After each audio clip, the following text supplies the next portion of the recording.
that is it. Another Premier League season has come and gone. The 2022-2023 season is officially over. We know now who has gone down. And I just want to say what a dramatic, awesome final day. Some really shocking results and some phenomenal games. And look, as usual, we're just going to pick three results out as we go through them and talk about them just like we usually do. So let's start. Arsenal absolutely demolishing Wolves 5-0 on the final day of the season. Xhaka with 2 on his final game for the club. Great performance from the Gunners. Villa, we'll come back to this one, but they beat Brighton 2-1. We'll come back to what that means for them. Brentford managed to nick a 1-0 win over Manchester City. Yes, it was a very depleted Manchester City side, but still, huge result for Brentford. Chelsea drawing 1-0 with Newcastle. The Trippier own goal gifted Chelsea the point, really. Anthony Gordon scored his first goal for the Toon, which is great effort from him. Palace drawing 1-0 with Forest. Forest striker, I can't really pronounce his name, so I'm not going to embarrass myself by trying. He scores his 4th goal in 4 games. And then Will Hughes scoring a brilliant header off an Elise cross to get the equaliser there. Everton, they managed to avoid the drop. They beat Bournemouth 1-0. We'll come back to that game. Leeds, they were thumped by Spurs 4-1. It got off to the worst possible start. Harry Kane had scored within 2 minutes. Pedro Porro made it 2-0 later on.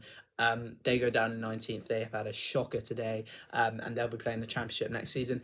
Leicester, they beat West Ham 2-1. We'll come back to that one, though, as it wasn't the full picture. Manchester United came from behind to beat Fulham 2-1. Mitrovic missing a penalty on the ground where he received his ban, and then a stunner on the South Coast.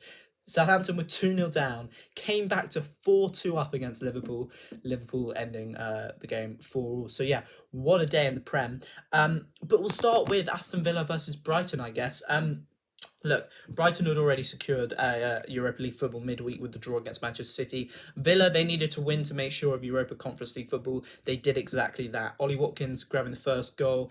And then Douglas Luiz coming up with the second minutes later. Brighton, they had 2 goals disallowed due to VAR, but it's not the end of the world. I mean, they've already got Europa League, so it's not a matter, it's not really a problem. But massive for Villa. I'm so happy for them. If we start with the start of the season, thinking they were sitting rock bottom after 3 games, the start that Gerrard had, I would never in a million years have pictured that they get European football. Yes, it is the Conference League, but still, for Aston Villa, that's a huge step in the right direction, considering that 4 years ago they were in the Championship. So, massive for them. So happy. The job that Unai Emery has done there has been incredible. And if they can get some of the players that they're being linked with, you think the Asensios, maybe even a couple like Guendouzi from Marseille, I mean, next season could be really positive for Villa. So super, super happy for them. And fair play. They'll be in the Conference League. They join Brighton in Europe. Brighton obviously playing in Europa League. Today they weren't really playing for anything, so it doesn't really matter. But they managed to get Villa the job done. And even though Spurs won 4-1, Villa were already a point ahead of Spurs, so it didn't matter. They just had to win, and they did. So fair play, Villa. We will see you in Europe next season. The next game I want to talk about, the 2 games, really, they tie in with each other. Everton 1-0 Bournemouth and Leicester 2-1 West Ham. We'll start with Leicester 2-1 West Ham. Look, Leicester were phenomenal today. I thought they played superbly well. Really against the run of how they've been playing this whole season. I mean, Barnes getting the first goal, what a goal that was. Faye's getting the second. Fornals managed to drag one back for the Hammers, but it didn't really matter. It never really looked like they were going to come back. It was a really commanding performance from Leicester, who needed it. I mean, they needed to hope that Everton slipped up, did not win, and that Leicester won to stay in the league. And they won, but due to the results at Goodison, where it was looking really promising for Leicester. I mean, Bournemouth were holding Everton. Everton were really going for Bournemouth's throat, but Bournemouth were holding them. 0-0 until the 60-something minute. Looking really positive for Leicester. Unfortunately, they are going to be playing the Championship next season because Everton did win 1-0. We'll go on to the Everton game. I'll come back to Leicester later. Look, what a goal that was from Decore to keep them in the league. You talk about goals that are going to keep a team in the division. That is a phenomenal volley. Like, absolutely phenomenal. And it's massive for Everton. We know that they could not afford to go to the Championship with some of the players they have, some of the contracts they're paying, the new stadium that they've got to pay off as well. They could not afford to go to the Championship with the money. I mean, the parachute money wouldn't have been enough. Their owner's already in problems. And yes, it's great they've stayed up, but now Dyche needs to push on next season. The owner needs to provide funds because they've got to make sure it's not 3 in a row. They're in a relegation battle. they need to aim for mid-table next season. I'm sure they can do it. Dyche is a phenomenal manager, so we'll have to wait and see what happens. But look, the owner needs to invest. He can't run and hide anymore. They've stayed in the division. Now is the time to build. So fair play to them. Bournemouth, again, they weren't really playing for anything. Their safety was confirmed weeks ago.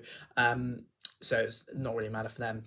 Leicester, on the other hand, look, Leicester's fall is almost a reminder of you're never too good to go down. We're talking about a team that finished eighth last year, missed out on the top four by a point the year before that, um, and now they're in the Championship.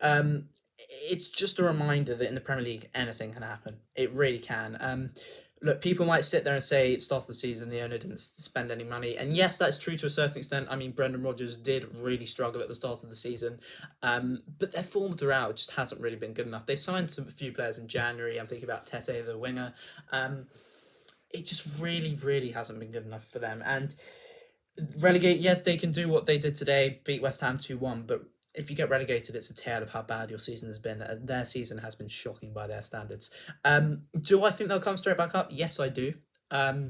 Maybe not by winning the Championship, but through the playoffs, I can 100% see that. I'm so confident that Leicester will come back. Actually, to be honest, I could probably see them winning the Championship. I mean, if they can keep hold of certain players, I think Tielemans, he's leaving on a free.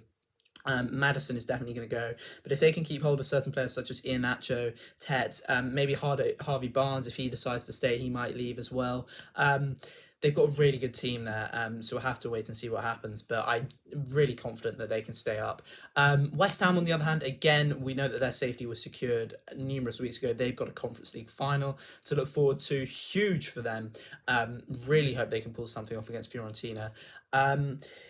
But yeah, look, this has been a phenomenal season. Absolutely phenomenal. From an Arsenal fans' point of view, I'm gutted we didn't win the league, but at the end of the day, I came into it thinking, let's just get top four, and we've done that convincingly. So I'm really happy that we're going to be back in the Champions League.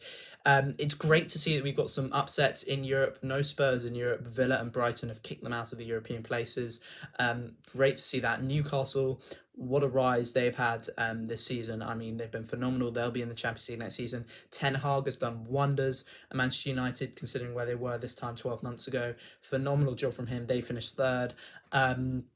And look, next season looks really, really bright, really, really promising. So on to better things, I guess. But seriously, guys, on the other hand, I just want to thank you. This season has been phenomenal for me. From the World Cup to the Premier League, the growth on this channel has been astronomical. I'm so thankful to you guys. I will be doing more like my Premier League awards things, looking at kits, maybe transfers, who knows. And we've obviously got the Champions League final coming up, which I'm going to preview. But thank you so much for watching, and I'll see you in the next one.